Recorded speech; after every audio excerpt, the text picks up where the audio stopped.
Welcome guys, स्वागत है आपका हमारे चैनल कोड लोकल पे। मैं अमन, मैथमेटिक्स फॉर मशीन लर्निंग और डेटा साइंस के प्लेलिस्ट में आज आगे बढ़ते हुए डिस्कस करूंगा एस्टिमेट्स ऑफ वेरिएबिलिटी। वेरिएबिलिटी का मतलब ही क्या होता है? डिस्पर्सन। ठीक है, कोई डेटा सेट कितना डिस्पर्स है, कितना एक्सटेंडेड है। ठीक है, इन सारी चीजों पे हम डिस्कस करेंगे। ये सारी चीजें हम समझने की कोशिश करेंगे। तो इसके अंदर क्या क्या सब टॉपिक्स में डिस्कस करने वाला हूँ? मैं डिस्कस करने वाला हूँ रेंज, मैं डिस्कस करने वाला हूँ परसेंटाइल, कैसे परसेंटाइल कैलकुलेट कर सकते हैं, कैसे रैंक निकाल सकते हैं, मैं डिस्कस करने वाला हूँ वेरिएंस, और मैं डिस्कस करने वाला हूँ स्टैंडर्ड डेविएशन।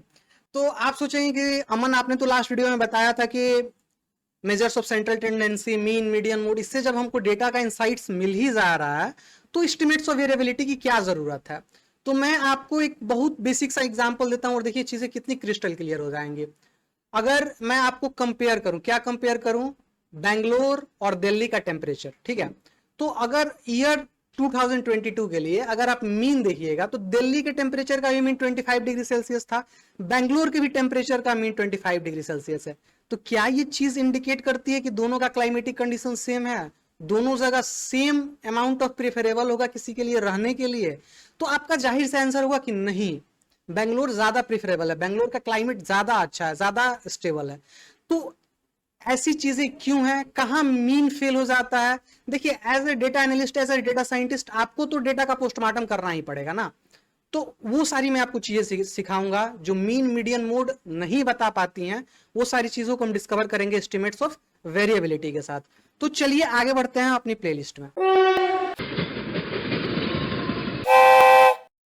तो मैं जो आज पहला चीज डिस्कस करने जा रहा हूं वो है रेंज। ठीक है, रेंज से मैं क्या समझता हूं? मैं आपको एक बहुत बेसिक सा एग्जांपल लेता हूं। ठीक है, मैं आपको एक एग्जांपल देता हूं 2022 का, और ये ऐसा एग्जांपल नहीं है, वेरीफाइड डेटा सोर्स से लिया हुआ एग्जांपल है कि बेंगलोर का मिनिमम टेम्परेचर कितना था? 13 डिग्री सेल्सियस 2022 में through out the year. Mean temperature है 25 और जो हाईएस्ट टेम्परेचर है वो है 37। ठीक है, ये किसका है? बेंगलोर का ये टेम्परेचर है। ठीक है, मीन, हाईएस्ट एंड लोएस्ट। अगर आप दिल्ली का कंसिडर करें तो मिनिमम गया था 4 डिग्री सेल्सियस, मीन इसका भी 25 है, और हाईएस्ट कितना है? 46 डिग्री सेल्सियस। ठीक है, यह दिल्ली का टेम्परेचर हो गया। तो जब बेंगलोर और दिल्ली के टेम्परेचर का मीन सेम है तो चीजें सेम क्यों नहीं है? दोनों प्लेस सेम प्रीफरेबल नहीं है, स्टेबल क्लाइमेट नहीं है। तो ये सारी चीजें देखिए हम लोग कैसे जान सकते हैं। तो सबसे पहला चीज जो रेंज होता है, ठीक है, रेंज का मतलब क्या है? रेंज का मतलब यह है कि डेटा कितना डिस्पर्स्ड है। ठीक है, डेटा जो है कितना डिस्पर्स्ड है।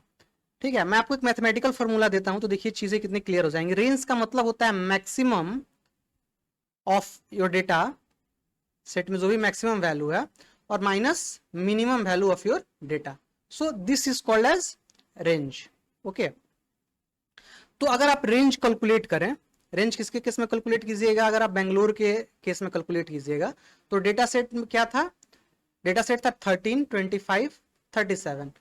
तो ये मैक्स है, ये मीन है, तो 37 माइनस 13 इज इक्वल टू 24। ठीक है, तो ये रेंज है बेंगलोर के लिए।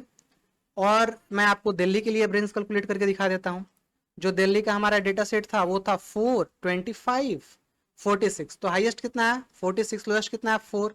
तो 46 माइनस 4 इज इक्वल टू 42। तो यहां पे आप देखिए जो दिल्ली का टेम्परेचर है, ठीक है, इसका आप रेंज देखिए 42 है, और जो बेंगलोर का टेम्परेचर है इसका जो रेंज है 24 है। तो देखिए यहाँ चीजें धीरे धीरे क्लियर होनी शुरू हो गई हैं कि जहां रेंज का वैल्यू ज्यादा आएगा वहां डेटा ज्यादा डिस्पर्स्ड है, वहां फ्लक्चुएशन ज्यादा है, वहां मिनिमम और मैक्सिमम के वैल्यू का अंतर ज्यादा है, जो कि फॉर्मूला से साफ क्लियर हो रहा है। ठीक है, तो ये रही रेंज की बात। अब मैं आपको एक आगे बढ़ते हुए मैं आपको दिखाता हूं एक परसेंटाइल का एग्जाम्पल। ठीक है, तो मैं जो परसेंटाइल के लिए एग्जांपल लेने जा रहा हूं, मैं एक मार्क्स ले रहा हूं किसी पर्टिकुलर सब्जेक्ट में 12 बच्चों का क्लास में। ठीक है, यहां जो मैं डेटा ले रहा हूं वो ऑलरेडी सॉर्टेड फॉर्मेट में है।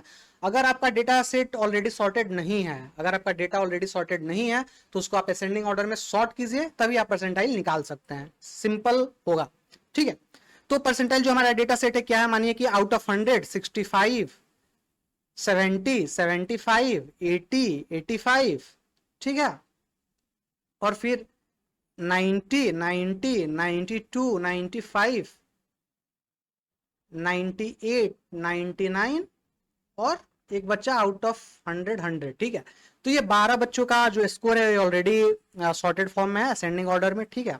तो देखिए परसेंटाइल हम कैसे निकाल सकते हैं, मानिए हम निकालना चाहते हैं कि 75 परसेंटाइल, ओके 75 परसेंटाइल। इसका मतलब ये हुआ कि मैं ये निकालना चाहता हूं कि अगर आपको टॉप 25% बच्चों में आना है तो आपका मार्क्स कितना होना चाहिए, कितना मार्क्स से ज्यादा होना चाहिए। और अगर इससे आपका मार्क्स कम है तो इसका मतलब क्या है कि आप बिलो 75% बच्चों में आता है, ठीक है। तो परसेंटाइल निकालने के लिए सबसे पहला जो चीज होता है वो क्या होता है, रैंक कैलकुलेशन, ठीक है। परसेंटाइल बिना रैंक के आप नहीं निकाल सकते हैं, तो रैंक कैलकुलेशन करना पड़ता है। और रैंक का फॉर्मूला क्या होता है, P/100 मल्टीप्लाइड बाई n+1। यहाँ पे P क्या है, P है जो आपको परसेंटाइल निकालना है, ठीक है। और यहाँ पे N क्या है, N है आपका size of the data set, okay, size of data. तो ये ऐसे है। तो जैसे मैंने हम लोग का डेटा सेट है, जैसा हम लोग ने देखा कि हमको कितना निकालना है, 75 परसेंटाइल निकालना है। तो 75 divided by 100 into data set का हम लोग का साइज कितना था 12, तो 12+1, ठीक है। तो ये क्या निकाल रहे हैं, रैंक। तो रैंक हमारा कितना हो जाएगा, 0.75 into 13 is equal to 9.75, okay. तो ये हमारा वैल्यू आ रहा है, जिसको अगर आप अप्रोक्सीमेट कीजिएगा, क्योंकि हमको रैंक जो निकालना है वो इंटीजर होना चाहिए, तभी हम इंडेक्स निकाल पाएंगे। तो अगर इसको हम राउंड ऑफ करेंगे तो ये 10 आएगा, ठीक है। रैंक का वैल्यू कितना आया, 10। अब हम लोग देखेंगे कि 10th इंडेक्स पे इस लिस्ट में, इस डेटा में कौन सा वैल्यू है, ठीक है। तो ये हम लोग का वैल्यू था, तो देखिए 1 2 3 4 5 6 7 8 9 10। तो जो 10th इंडेक्स है, जो 10th इंडेक्स पे डेटा आ रहा है वो क्या आ रहा है, 98 आ रहा है, ठीक है।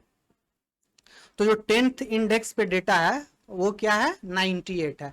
तो अगर आपको 75 परसेंटाइल या उससे ज्यादा लाना है तो आपका मार्क्स 98 से ज्यादा होना चाहिए। और अगर आपका मार्क्स 95 है, ये जो 9th इंडेक्स है, 10th इंडेक्स नहीं, 9th इंडेक्स 95 है या इससे कम है, तो आप बिलो 75% कैटेगरी में आते हैं। तो ऐसे आप परसेंटाइल निकाल सकते हैं किसी भी डेटा सेट का, ठीक है। तो ये मैंने आपको परसेंटाइल डिस्कस कर दिया, अब मैंने आपको रेंज भी डिस्कस कर दिया। मैं आपको बताते चलूं कि ये सारी चीजें मैं कोड करके भी दिखाने वाला हूं, ठीक है। क्योंकि जब डेटा सेट लार्ज हो जाएगा तो जाहिर सी बात है मैथमेटिकली मैनुअली पॉसिबल नहीं है, तो उसकी सिंप्लिसिटी के लिए, ठीक है। तो बने रहिए वीडियो में। तो जो नेक्स्ट टॉपिक मैं डिस्कस करने जा रहा हूं वो क्या होता है, वेरिएंस। देखिए वेरिएंस का मतलब ये जैसे कि वर्ड से एक्सप्रेस हो रहा है कि चीजें कितनी वेरी कर रही हैं, चीजें कितनी एक्सटेंडेड है, डेटा सेट आपका जो है वो कितना स्प्रेड है, ठीक है। अगर मैं वही टेम्परेचर वाला एग्जाम्पल लूँ, बेंगलोर वाला, तो मैं देखता हूं कि देखिए डेटा सेट का जो रेंज था ये क्या था, 13 मिनिमम था, 25 मीन था और 37, ठीक है।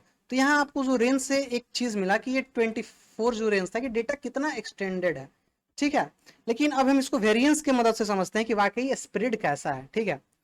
ठीक है, तो मैं आपको वेरिएंस का जो फॉर्मूला बता देता हूं, ठीक है। वेरिएंस का फॉर्मूला देखिए अलग अलग कंडीशन के लिए अलग होता है। जब आप पॉपुलेशन के साथ डील कर रहे हैं, ठीक है, तो जाहिर सी बात है पॉपुलेशन के साथ आप बहुत कम ही डील कीजिएगा, क्योंकि पूरा पॉपुलेशन का डेटा गैदर करना इम्पॉसिबल टाइप ऑफ टास्क है, ठीक है। हम लोग जनरली सैंपल पे ही डिस्कस करते हैं। लेकिन मैं आपको फॉर्मूला बताते चलूं कि अगर आप पॉपुलेशन के साथ डील कर रहे हैं तो ये i इज इक्वल टू 1 से लेके n तक एक्स आई माइनस म्यू, म्यू क्या होता है, पॉपुलेशन का मीन, इसका स्क्वायर डिवाइडेड बाई n। और सैंपल के लिए क्या होता है, i इज इक्वल टू 1 से लेके n तक एक्स आई, और यहाँ पे ये जो मीन है एक्स बार, ये सैंपल का मीन है, ठीक है। तो सैंपल का मीन एक्स बार से डिनोट करते हैं, पॉपुलेशन का मीन म्यू से डिनोट करते हैं, इसमें कोई रॉकेट साइंस नहीं है। और ये यहाँ पे जो हम लोग डिवाइड करते हैं, यहाँ n-1 से करते हैं, यहाँ n से करते हैं, और यहाँ स्क्वायर होगा, ठीक है। तो यहाँ n-1 से क्यों डिवाइड कर रहे हैं, यहाँ n से क्यों डिवाइड कर रहे हैं, तो ये सारी चीजें डिग्री ऑफ फ्रीडम से रिलेटेड है, जिसके लिए मैं पूरा का पूरा अलग से एक वीडियो लेके आऊंगा कि यहाँ n-1 क्यों है, डिग्री ऑफ फ्रीडम क्या है, ये सारी चीजें कैसे इंपैक्ट करती हैं, जिसका लिंक भी मैं आपको डिस्क्रिप्शन बॉक्स में दे दूंगा। लेकिन फिलहाल के लिए हम लोग अपने कैलकुलेशन के साथ आगे बढ़ते हैं। अगर मैं वेरिएंस निकालता हूँ किस चीज का, temperature of Bangalore, temperature of Bangalore जो एकदम लिमिटेड डेटा सेट है हमारा, जो मिनिमम है 13, मीन है 25 और जो हाईएस्ट है 37, ठीक है। तो इसके लिए सबसे पहले हम लोग को क्या निकालना पड़ेगा, हम लोग को निकालना पड़ेगा, ये देखिए बस 3 दिन का डेटा सेट है, ठीक है। तो जाहिर सी बात ये सैंपल है, यहाँ सैंपल वाला फॉर्मूला लगेगा। तो अगर हम सैंपल का मीन निकालते हैं, एक्स बार निकालते हैं, तो ये क्या हो जाएगा, 13 + 25 + 37 divided by 3 is equal to 75 divided by 3 is equal to 25, ठीक है। तो 25 हम लोग को क्या मिल गया, मीन मिल गया। अब चलिए हम लोग कैलकुलेट करते हैं वेरिएंस एग्जैक्टली, ठीक है। तो ये क्या हो जाएगा, 13 माइनस 25 का स्क्वायर प्लस 25 माइनस 25 का स्क्वायर प्लस 37 माइनस 25 का स्क्वायर, ठीक है। और होल डिवाइडेड कितना होगा, हमारा डेटा सेट का साइज है 3, तो 3 माइनस 1 इक्वल टू 2। तो ये क्या आ जाएगा, 12 का स्क्वायर प्लस 0 प्लस 12 का स्क्वायर, यहाँ 0 का स्क्वायर लिखिए या ना लिखिए कोई ज्यादा सेंस बनता नहीं है, ठीक है, डिवाइडेड बाई 2। तो ये आपका आ जाएगा 144 plus 144 plus 0 divided by 2 is equal to 144। तो जो आपका वेरिएंस आ रहा है इस केस में वो क्या आ रहा है, बेंगलोर के टेम्परेचर के लिए 144 आ रहा है, ठीक है। और अगर हम यही चीज निकाले दिल्ली के लिए, variance for Delhi temperature, okay, तो उसका जो डेटा सेट था, उसका डेटा सेट क्या था, 4, 25, 46। तो अगर आप इसका भी मीन निकालिए, सैंपल मीन एक्स बार इसको कहते हैं, तो ये आ जाएगा आपका 4 plus 25 plus 46 divided by 3 is equal to 75 divided by 3 is equal to 25, ठीक है। तो यहां भी आपका जो मीन आया वो क्या आया, 25 ही आया, जैसे कि मैं ऑलरेडी ही बताया हूं कि जो मिडिल वैल्यू है वो मीन वैल्यू है। तो यहाँ वेरिएंस के लिए क्या करना पड़ेगा, 4 माइनस 25 का स्क्वायर प्लस 25 माइनस 25 का स्क्वायर प्लस 46 माइनस 25 का स्क्वायर, ठीक है। तो ये जो आएगा ये आएगा माइनस 21 का स्क्वायर, ठीक है, ये प्लस 0 का स्क्वायर प्लस ये आ जाएगा 21 का स्क्वायर। अगर मैं ऊपर शायद मैंने एक मिस्टेक कर दिया, यहाँ भी ये माइनस 12 होगा, तो स्क्वायर होकर चीजें सेम ही आने वाली हैं, तो उससे कोई अंतर नहीं पड़ता है, ठीक है। तो अगर मैं इसको कैलकुलेट करूं, तो ये आएगा 441 प्लस 0 प्लस 441, ओके। और इसको मैं कितना से डिवाइड करूंगा, ये सारी चीजें, degree of freedom, data set का साइज कितना है हमारा 3, और 3 माइनस 1 हो जाएगा डिग्री ऑफ फ्रीडम, तो कितना हो जाएगा 2, तो 2 से डिवाइड हो रही हैं चीजें, तो ये हो जाएगा 441। तो जो वेरिएंस है दिल्ली के लिए वो कितना आया, 441, बेंगलोर के लिए कितना आया था, 144। तो देख सकते हैं आपकी डिफरेंस कितना ज्यादा है, वेरिएंस निकालने से चीजें कितनी क्लियर हो जाती हैं कि किस डेटा सेट का स्प्रेड कितना ज्यादा है। देखिए दिल्ली के केस में डेटा सेट का स्प्रेड कितना ज्यादा है तो वेरिएंस कितना ज्यादा आया है, और बेंगलोर के केस में डेटा सेट का स्प्रेड कम है तो वेरिएंस का वैल्यू भी कम आया है, ठीक है। अब मैं जो लास्ट चीज है वो मैं डिस्कस करने जा रहा हूं, स्टैंडर्ड डेविएशन। ये सारी चीजें जब लार्ज डेटा सेट हो जाएगा तो मैथमेटिकली या मैनुअली पॉसिबल नहीं है, ठीक है, कॉपी पेन पे। तो मैं इसके लिए आपको कोडिंग में भी दिखाऊंगा कि ये सारी चीजें कैसे हम लोग निकाल सकते हैं, तो बने रहिए बस। तो स्टैंडर्ड डेविएशन का फॉर्मूला क्या होता है, standard deviation is nothing but the square root of the variance, okay. तो अगर आप रिकॉल करें तो बेंगलोर के लिए वेरिएंस कितना था, 144, इसका मैं स्क्वायर रूट निकाले तो कितना आएगा 12। तो स्टैंडर्ड डेविएशन क्या होता है, स्टैंडर्ड डेविएशन को आप ऐसे समझिए कि मीन से डिस्टेंस, जो एक्सट्रीम पॉइंट है उनका मीन से डिस्टेंस क्या है, ये होता है स्टैंडर्ड डेविएशन। तो यहाँ स्टैंडर्ड डेविएशन का वैल्यू कितना है, 12 आया, किसके केस में, तो बेंगलोर के केस में। दिल्ली के केस में कितना आएगा, दिल्ली के केस में वैल्यू था 441, इसको अगर आप स्क्वायर रूट कीजिएगा तो आएगा 21। तो ये स्टैंडर्ड डेविएशन है दिल्ली के केस में, ठीक है। तो यहाँ मैं आपको एक और चीज दिखाता हूँ, देखिए यहाँ पे आपने ये 12 जो कैलकुलेट किया है स्टैंडर्ड डेविएशन, हम लोग चलते हैं डेटा सेट में, ठीक है। बेंगलोर का डेटा सेट कहाँ है, देखिए ये वाला। तो मीन कितना है, मीन था 25, ठीक है, और मैंने स्टैंडर्ड डेविएशन क्या निकाला 12। तो देखिए ये -12 है, ये +12 है, तो चीजें कितनी डेविएट हो रही हैं ये हम कैलकुलेट करते हैं स्टैंडर्ड डेविएशन से। यहाँ चीजें इजीली विजुअलाइजेशन है क्योंकि डेटा सेट स्मॉल है, लेकिन जाहिर सी बात है जहाँ डेटा सेट लार्ज होगा वहां आपको कैलकुलेशन का ही हेल्प लेना पड़ेगा, वैसे आपको चीजें क्रिस्टल क्लियर नहीं दिखेंगे। यहाँ अगर आप दिल्ली वाले केस में भी देखिए तो 21 स्टैंडर्ड डेविएशन जो हम लोग का आया है, ये भी डेटा सेट देखिए 25 है, 25 माइनस 21 4 प्लस 21 46, देख रहा कितना खूबसूरत है मैथमेटिक्स और स्टैटिस्टिक्स। तो ये रही आज की मैथमेटिक्स की बात, और इसके बाद मैं अब जाने वाला हूँ कंप्यूटर स्क्रीन पर और आपको करके दिखाने वाला हूँ कि कैसे हम इन सारी चीजों को कोड कर सकते हैं जब हमारा डेटा, जाहिर सी बात है अगर आप वर्किंग सिनेरियो में देखिएगा तो डेटा सेट लार्ज ही होता है, ठीक है। प्योरली स्टैटिस्टिक्स के पर्पज से आए हैं तो आप ये कोडिंग वाला पार्ट स्किप भी कर सकते हैं, ठीक है, लेकिन मैं आपको कोड करके भी दिखाने जा रहा हूँ कि चीजें कैसे काम करती हैं, ठीक है। मैं यहाँ पे एक नया सीट ओपन कर रहा हूँ जुपिटर नोटबुक का, और मानिए मैंने इसका नाम दे दिया, मैंने हम लोगों ने आज क्या डिस्कस किया, कौन सा फोल्डर में बनाए बाद में करेंगे, ठीक है। तो इसका मैं नाम दे देता हूँ एस्टिमेट्स ऑफ वेरिएबिलिटी, ठीक है, ये हमारा नाम हो गया। तो हम लोगों ने क्या डिस्कस किया, हम लोगों ने सबसे पहले डिस्कस किया था रेंज। तो रेंज जाहिर सी बात है बहुत इजी कंसेप्ट था, मैक्सिमम माइनस मिनिमम। तो चलिए मैं एक स्टूडेंट का मार्क्स का एग्जांपल ले लेता हूँ, ठीक है। 5 बच्चों का स्टूडेंट का मैं एग्जांपल ले लेता हूँ। Out of 100 55 66 67 79 89 and 38। ओके, तो ये हमारा 6 बच्चों का मार्क्स हो गया किसी पर्टिकुलर सब्जेक्ट में। अब हम क्या निकालने वाले हैं, रेंज। तो रेंज ऑफ मार्क्स में एक वेरिएबल बना लेता हूँ जिसमें मैं अपना वैल्यू स्टोर करूंगा। ये हो जाएगा मैक्स ऑफ मार्क्स, इस लिस्ट का जो मैक्सिमम वैल्यू है, माइनस मीन ऑफ मार्क्स। तो ये आप देखिएगा कि अगर मैं प्रिंट कराऊं किस चीज को, रेंज को, तो आप देखिएगा कि यहाँ जो मैक्सिमम वैल्यू है वो है 89 और जो मिनिमम वैल्यू है वो है 38।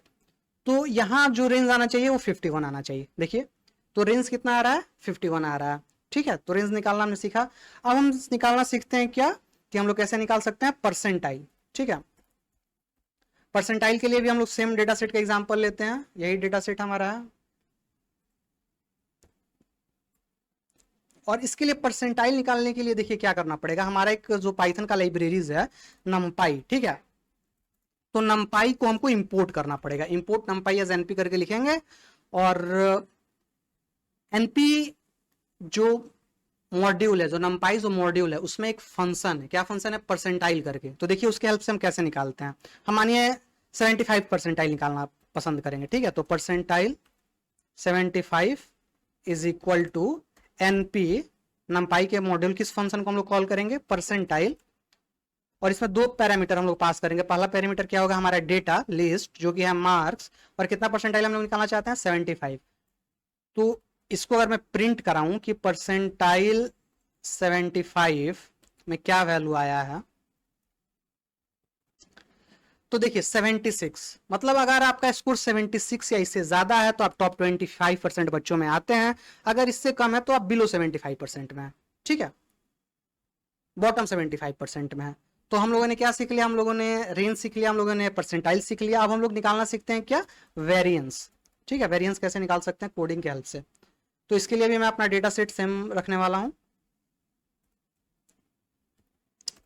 और इसके लिए भी नमपाई का एक इनबिल्ट फंक्शन है, वही मैं कॉल करूंगा। तो देखिए मैं इसको कैसे स्टोर कर सकता हूं, मैं एक वेरिएबल में इसको स्टोर कर लेता हूं कि variance of marks is equal to NP dot var, और इसमें मैं क्या पास करूंगा, इसमें मैं पास करूंगा अपना डेटा। डेटा क्या है, मार्क्स।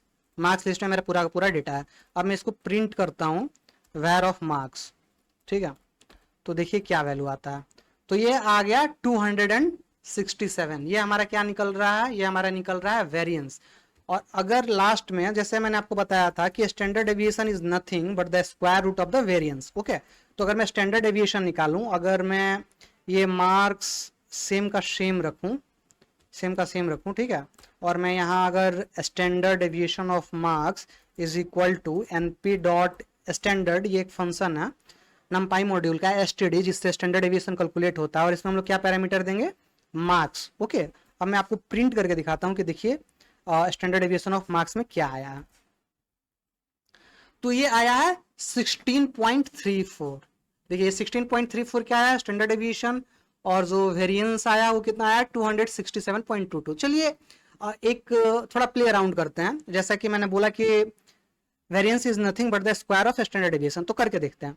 16.346 इंटू 16 पॉइंट, बस 3 डेसिमल वैल्यूज अप टू मैं ले रहा हूं, करके देखते हैं, ठीक है।